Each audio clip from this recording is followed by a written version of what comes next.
with local plates. China Daily, Guangzhou may allow 72 hours visa-free stays. Guangdong's capital city, Guangzhou, is expected to become the third Chinese city to allow foreign visitors to transit for 72 hours without a visa.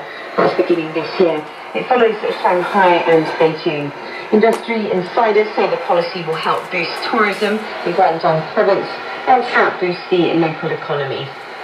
Beijing news, free ride for fake security certificate holders. Illegal traders are selling fake security certificates at a price of 200 yuan in Beijing.